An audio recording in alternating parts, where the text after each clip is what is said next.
Good evening, and welcome to Our View, the show that tries to bring a voice from families in poverty to the table.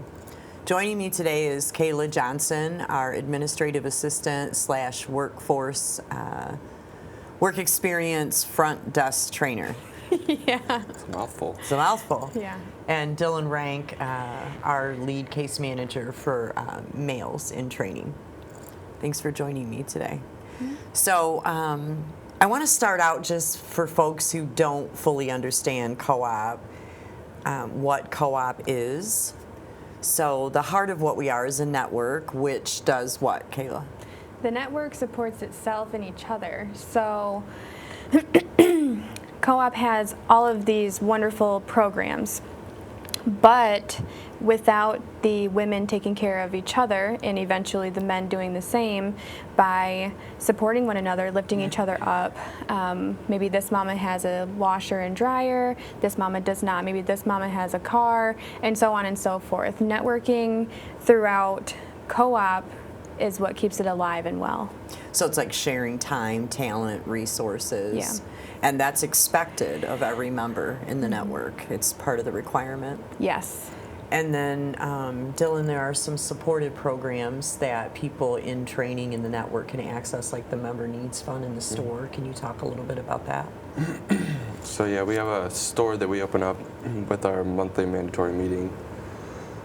So members can come once a month and get like shampoo, soap, body wash, razors, different like health and beauty items, and like necessities like laundry soap and dish soap and things like that. And then the member needs, like if somebody comes in like a crisis moment and needs just like some quick help. Financial assistance. Financial assistance, yeah. Then we're able to access like this tiny little bucket of member needs and help in a pinch. I love the way my staff said that. Tiny little bucket. It's tiny, very tiny. It is a very tiny bucket. But there are times when people fall between the cracks, and the typical things like currently for housing, as far as we know, there aren't any funds in the community. Anybody who typically does help with housing eviction prevention or move-in expenses is out of funds currently, which means what does a person do if they're facing eviction or facing the need to have assistance to get into housing. And so co-op uses that fund to kind of fill in the gaps. Yep. And then for programming, you train on site for frontline clerical. Tell us a little bit about that. Yeah, so the training for the front line goes through some Microsoft Office skills, customer service skills, keyboarding, answering the phones, taking messages properly, and based on which office you might go to, all these things may be a little different, but having that baseline knowledge will get you kind of foot in the door, having some skills that you're prepared to sell yourself on in an interview. So we have so many things, mock interviews, specialized classes within the training that we hold each week as well. We do have a resource book of jobs and all around the house overall knowledge based within the case managers and leaders who know of so many positions around the community that are typically available. So it's really helpful to have all hands on deck in that way. And we're talking hands-on experience because our frontline reception is training candidates on a revolving basis. Yes, yes. So remember that when you're calling Women's Co-op and you say your staff, because no, these are training candidates who are training to do frontline reception and customer service, and they get their training in classroom but also hands-on at the front desk. Yes. Yeah. And then we also do commercial janitorial, Dylan. Mm-hmm. Tell us a little bit about that. How do they learn, and is that an on hands too? Yeah, so it's very hands-on. Just like the front line, they baptism by fire, come in and here's a mop, here's a broom, figure it out. No, we teach them a little bit, and we have a teacher there. Her name is Miss Stacy, and she does a really good job with the candidates and teaching them all they need to know on how to, what to clean, when to clean, the appropriate times, like what you should be using, putting up wet floor signs, all the janitorial type skills. Yes. And it's building management, so they learn hands-on by taking care of the building that we're in, cleaning and doing maintenance in the And building. it's pretty amazing that it happens as smoothly as it does most times, because it's not every time it happens so smoothly, but having the challenge of revolving trainees have such an important role in co-op. You would think it would be like a mess and things like that, and it can be for sure, but like it really is amazing that the candidates we get, because I think the environment that we, help me out.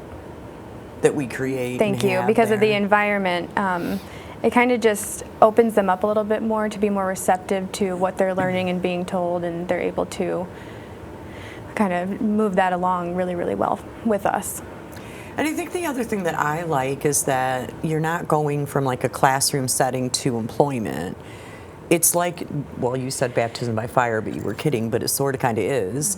You're jumping into an employment situation and getting hands-on experience along with the habitual side of things of getting up and coming to work every day, working a shift, because this might be somebody who hasn't been in the workforce for a minute or Right. may have never been in the workforce or hasn't done, this type of work. Yeah. So the real hands-on experience is the part I like. Yeah. And then we have Mia Henry, who does off-site partners. So we partner with other employers in the community to do pretty much the same thing. It kind of looks like a temporary staffing situation because the employer partners with us. We put bodies on the line, and then we bill with a slight markup to cover the cost of the program. And so currently we partner with Bronson Hospital for Food Service and Snack Works of Michigan, which is kind of manufacturing of food products. And then we're looking to add partners in light industrial and We have some other ECE fields. as well. Yeah. Oh yeah, early childhood education, where you can actually get credentials for early childhood education through that process. Is it 300 hours of hands-on in the center? Yep. So again, all of those positions give a person an opportunity to try out that job before they invest time in training and then get in the job and find out, oh, I don't really like early childhood. Well, it's cool because This you can get the hands-on training while trying the job. You get the experience Right. of showing up every day and what is this going to look like. And it's not just like I'm going to go learn this and then I'm going to go to a completely different environment and this is where I'm going to like put those skills that I learned at. Like you're going to learn hands-on in the environment that you're going to be in. So I don't know. For me, that was always more comfortable. Yeah. I think it's nice because again, like it gives a person an opportunity to kind of try on the job, like you try on a pair of shoes. This is what your typical day would look like if you were a commercial janitor. Yeah, and furthermore, especially for the, well, for both, but the off-site folks who are going through like early childhood, for example, they're getting a lot of services from community action based on getting their credential.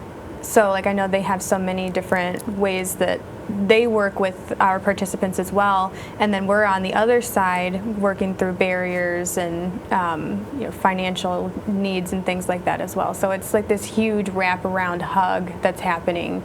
It's not just sending people out and hoping they do well. It's like really working through each step with each of those people. Yeah, I would agree. Plus, it makes it a lot easier to be successful if you've got, supportive services over here and supportive services over here. And instead you were just this thing falling through the cracks, but now you got something on either side holding you up. And then you're able to grow from that, like easier. Right. And then they're in our environment doing our life enrichment classes, doing work readiness classes, resiliency, doing things and getting case management at the same time, which is looking at goals, housing stability, financial stability, all these other things Right. that can help them be successful once they do leave from us and go into other opportunities. Right. We are going to celebrate some graduates soon, August 22nd, at Trinity Lutheran Church, where we're located. That's at 6 p.m. on the 22nd. Community is welcome, so if you want to learn more about Women's Co-op, meet our staff, meet our graduates, you are welcome to come to that. And so then, outside of these, and we did add, sorry Dylan, I'm leaving you out here, we did add male case management, which is the reason for your position, because you work in the work experience side of things, helping us place folks in those positions with off-site partners, but additionally you provide some case management to the males as well, to men. Mm-hmm. Tell us a little bit about that. Is it the same as it is for the women? I mean, it's completely different than the women, just because the men that I have come in are not in the same boat as the women, and they're capable of doing so much more and so much not the same. So it's just different. There's different motives there and different things that will drive a person to do what they're doing, and so it's a little different, but for the most part, I mean, I don't have as big of a network yet, but we do pretty much the same thing that the women do, just remove barriers. Carpooling to different sites. Yeah, carpool, put all your funds per se into one bucket, and we'll use it together to make sure everybody's got a little bit. Yeah, so love it. So then those are all the things that we do to deliver services to an individual and to families, is classes, training, offering the network that they can be a part of. But then there's this other side of us that we call civic engagement. And on the civic engagement side of things, we try to watch trends with membership and people that are being served, and look at what are these things in the community that present barriers to people being successful with services, and what are those service gaps that exist, like what do people really need, right?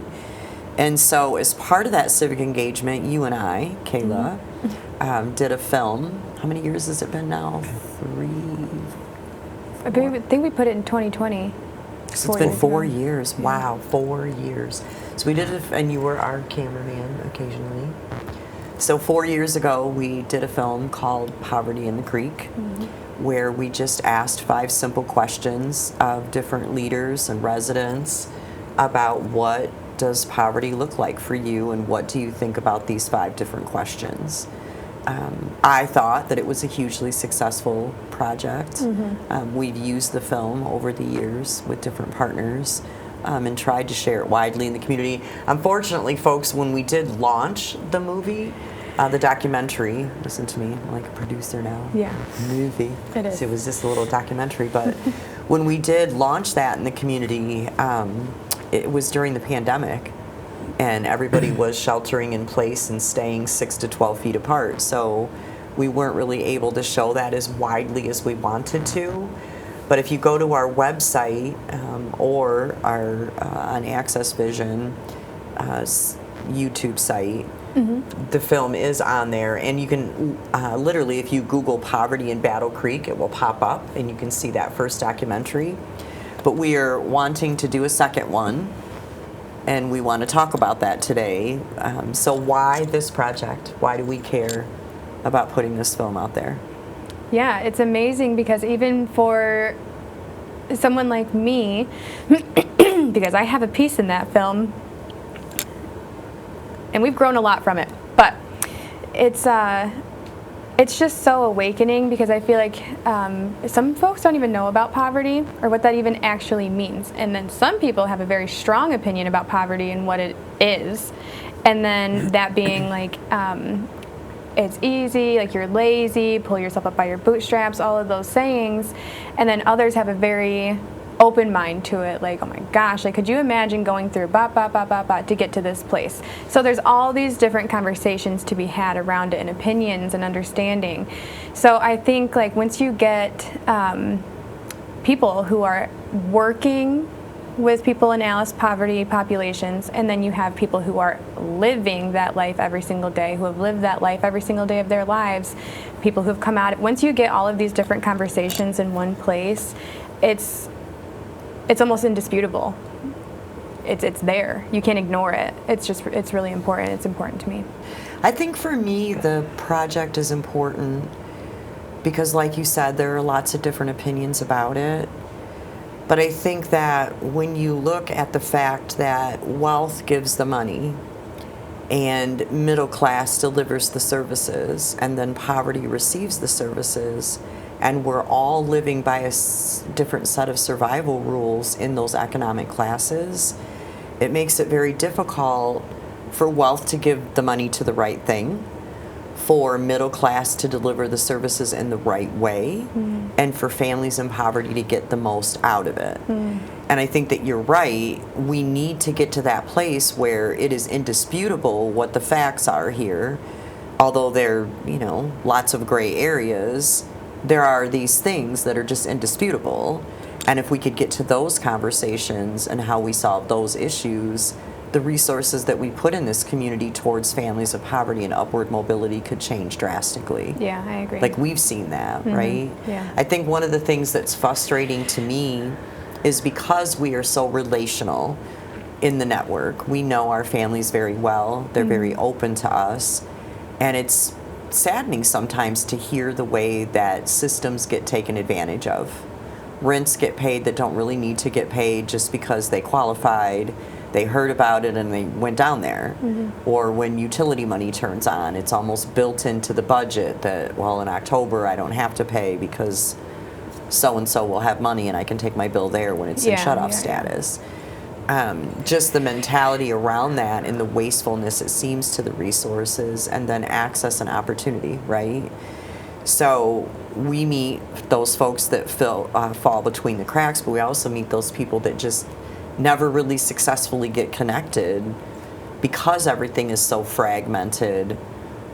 Like, for example, right now we don't even pay rent. I mean, I'm not saying that we never do, but it's not something that we do. We don't do rent, utility. We have a very limited, tiny bucket, right, Dylan? Tiny bucket that is for our member needs. But for folks coming in the door being triaged in crisis, and we see that there isn't anything else that can help them, sometimes we do have a small amount of resources. But right now in the community, literally we're getting flooded from all the agencies that typically do pay for housing and utility assistance. Well, mostly housing right now, because they're out of funds and they're just sending them our way. When really what we do is keep abreast of all these different programs and try to work with our folks to not run all over town and spend 3 hours on agency time, but don't go here because you won't qualify, but you will qualify for this one. And then we do that soft handoff to make all that an easier process. Yeah. But right now we have people coming in the door thinking that we can pay their rent. And then I feel tragically bad when we don't have anything to give them. Yeah, it's an awful feeling, and I can't help but feel like our partners, and not even just our partners really, but like the other agencies in town know that we don't do that, but they'll send people there because they know how creative we are, how resourceful we are, how relational we are, which is beautiful, and like all those things are true. But then it's a massive burden also on the to organization. sit with so many people and be like, oh my gosh, like there's nothing out that there. We can do. Yeah, and then we've all worked really, really hard to be where we are as a staff, all of us. None of us are in wealth or anything like that, to be where we are, and then to leave somebody in a place of hopefully they get into warm shelter tonight while I go home. Right. Like, that sucks. That sucks really bad. Well, and I think because we're so relational, I mean, you can't do this work without understanding that these things are going to be tough and that you have to shut it off at 5 o'clock and you can't take it home. Right. But I do think that it's harder for co-op staff because we're so intrinsic with those families in that network. So we know them on very, very personal levels, almost in the sense of very good family friends or family on a lot of levels. And so when you can't help them because there's nothing in the community, you're right, it is hard to go home and say, I get to go home, I get to have dinner, and this person we're hoping will just get into warm shelter tonight. Yeah. Although we do have an amazing partnership in the Haven And they work really hard with us to make sure that people don't have to sleep outside. Yeah, definitely true. And they're bursting at the seams too, so the fact that they always try to do that is just beautiful. So thank you, Haven. I know you're watching, Daniel, maybe later. He's supposed to be our biggest fan. I don't know, we'll see. If he calls me up and thanks me for the plug, then we'll know that, in fact, he is our biggest fan. Yeah, this is a test. Yeah, this is a test. So where will this film be shared? Like, how do we plan on sharing it in the community? I'm hoping that WKKF will work with us in getting the film out. And then I think just upon us making the relationships and connections to people in our community, and it can go farther too, but just saying, hey, you're invited, this is what we got going on, we have this to share, we'd love if you shared it as well, that kind of thing. Like with the first film, we did have a watch party, I can't remember what we called it, but we did it at Trinity. Drive-in style, because there was COVID. And then we did the drive-in too, where people could come and see it. Coming post-COVID, and not just the scare and the health, but I think people are slowly, like our community is slowly coming back around to connecting on a personal level with people. And yes, like the digital age is a barrier for sure, but I think like people are really coming back together. So I think the second film will be able to be shared more widely and easily. And we do have interest in doing some drive-in movies with area churches, where we would show the film outside in your parking lot, people pulling in their cars. We provide some light refreshments, and just like the drive-in movie, you watch the film. Yeah, the jails, places like that where ALICE and poverty populations don't always get the grace or understanding that they need. The people who are working specifically with those people, I think it's almost like a training in itself. Just some information from the people in our community, people who work in the agencies helping the same exact people as y'all are. So just being able to share that kind of information is... And share the voice, right? Like you and I went to a meeting yesterday. We won't say which one because we're not them kind of people. Okay. And it's not about who the meeting was. This happens all the time, where you are in community collaborative meetings about services to families or children or mamas or daddies, and everyone is talking amongst us, and we're popcorning out what we think people need, how we think that we can deliver that, what does this look like, and when is there ever the families that are being served, the people that are being served in the room to help us with that. Right. And so this feels like a way that you can bring both voices, the voices of the leaders, what are you doing about poverty, and what is the mindset at your organization or your program, along with families who are actually utilizing these things with what does it feel like to you? What is it like for you? Why do you feel stuck here? And I don't think this is a Battle Creek thing, because it's a national thing, right? Like, it was sad to me, and I can't even tell you where I heard it, that I heard the other day that if you are born in poverty, there is a really high percentage that you stay in poverty your entire life. And same for other economic classes. And that was just such a heavy, sad burden for me, that like, where's the American dream in that? Like, that is not what we teach at Women's Co-op. All things are possible with skills and resources and time and resilience.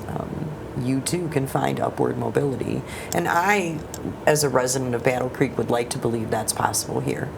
That there are lots of programs, education opportunities, training opportunities, employer opportunities, where people really can find upward mobility. I just think, and I think there are lots of people who pay attention to, the limitations of wages and the ALICE population and the cost of daycare and all these things that are burdening families. I just agree with you that this would be a nice project to bring all those voices together. Yeah. Do you know yet why it's important to do the film? Yeah, it's important to do the film to bring the information to the community. Okay. So what's our call to action with this film? So if I said to you, if you could change the mindset of folks in Battle Creek with this film, what would be something you would want to change about folks' mindset about poverty? If I had to change a person's mindset about poverty to someone in poverty, like if I wanted to change that person's mindset? Well, or anybody's which person? mindset. So like your dream with this film is I want to change the mindset of, and then finish that sentence, around. Yeah, I think so. I think the strongest person in that conversation is the person in poverty. So for me, I think I would want to be able to change the person who is in poverty every single day. I want to change their mindset, that they aren't stuck in it forever, that there are ways out, that you can do this. You're not stuck. You're not garbage on the bottom of the ladder. Like, you are not that. And like, together we can help get you and others out of that same place. I think for me, the mindset that I would like to change in Battle Creek about poverty is that the cause and the cure is collective. That we all have to understand that as citizens in Battle Creek, we play a role in the cause at some level. It may be really minute for some and really huge for others, but we play an active role in the cause as we need to play an active role in the cure. What about you, Dylan? If you could change the mindset in Battle Creek around poverty with this film, what would it be? The impending doom around it's not going to change. Yeah, for sure. Because that is heavy, right? Like, it's heavy enough to be in poverty and live every day with you. Wake up in the morning and you've got 5 things to solve before your feet even hit the floor. And it's not like I have these 5 things to do. It's I have these 5 things to solve, right? I don't even know what action I need to take to solve them. I just know I need to solve them today. And you live in this constant loop of survival, right? Like, it's always about survival. I think that it's hard enough and stressful enough to be there, but then to feel the burden of no matter what I do, it's not going to change. Like, yes, there are things in the community that can help me with different areas with resources, but will I ever really find a way out of poverty? And I think the other side of that too is that when you're in poverty, relationship is so important, right? So family, friends, all these things are highly important, and you're very close together and in relation together. But you note that when you are trying to find upward mobility and the others around you are not, sometimes that can be a big burden too, because you're literally dragging all of those people with you.